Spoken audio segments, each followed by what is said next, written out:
In this video, we are going to discuss about the combinational mass logic circuits. On completion of this topic, students will be able to explain the bubble shoot pushing, and they can draw the XOR gate and XNOR gate using transmission gates. So, circuit families. In circuit families, here we are going to see about the two things. One is static CMOS and dynamic CMOS. So, in the case of static CMOS and dynamic CMOS, this static CMOS uses or utilize complementary NMOS pull down and PMOS pull up the networks to implement the logic gates or logic function in the integrated circuits. In case of dynamic gates, it uses a clocked PMOS pull up. This enforced logic performs or the gate is achieved through two modes of operation, which is pre-charge and choose. So the major difference between the static and dynamic CMOS logic is static logic styles are easy to use and they allow low power consumption, while the dynamic logic styles have some potential advantages. So these circuits tend to be faster, and at least for the implementation of simple logic function they require fewer transistors.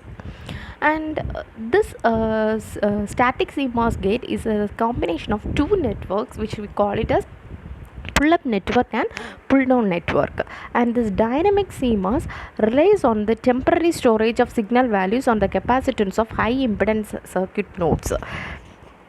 So combinational mass logic circuits. In this combinational mass logic circuits, these logic gates are the basic building blocks of all the digital circuits and computers. These logic gates are implemented using the transistors called MOSFETs. So this MOSFET transistor is a voltage control switch, and also it acts as a switch and turns on or off depending on whether the voltage on which it is either it is low or high. And here it has the two types of the MOSFETs. One we call it as NMOS and another one is PMOS. This NMOS turns on when the voltage is high and off when the voltage is low. This PMOS on the other hand turns on whenever the voltage is low and goes off and this voltage goes high. When these two are used together to realize the logic gates, that we call it as complementary NMOS. So that is the reason we are calling it as complementary, is that NMOS and PMOS work in complementary fashion. When this NMOS switch turns on, this PMOS gets off, and also it is vice versa. So here you can see the series connection and the parallel connection.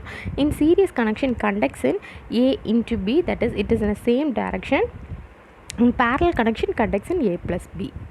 And next one is bubble pushing. So in the case of bubble pushing, this is a algebraic implementation. It is not a systematic procedure. It is hard to know when we reach the minimum also. And also it can be used in the computer aided design tools and requires very low consumption times, and also heuristic methods employed to it. And the visualization methods which we are used is very useful, and it is used in the many real-time problems also. And this approach is finding some variables that does not change in others, and also eliminate the changing variables in it. Also you can see the 2 input NOR gate, 2 input NAND gate, 2 input AND gate, and 2 input OR gate. So in the bubble pushing, if you are sending the one output as a bubble, it is sent to it is similar to that of the bubbles to the 2 input gates. In the case of NAND gate also the same thing. If you are giving an AND gate output as an OR gate, PMOS means it is given to the bubble to each of the input gates. And in the compound gates, this is having the logical effort of the compound gates. So first we are seeing the unit inverter, that is y is equal to a bar. So if you are giving 1 as an input, output will be in a complementary fashion, that is 0. So in this case the resistance of the PMOS will be 2 times greater than the NMOS.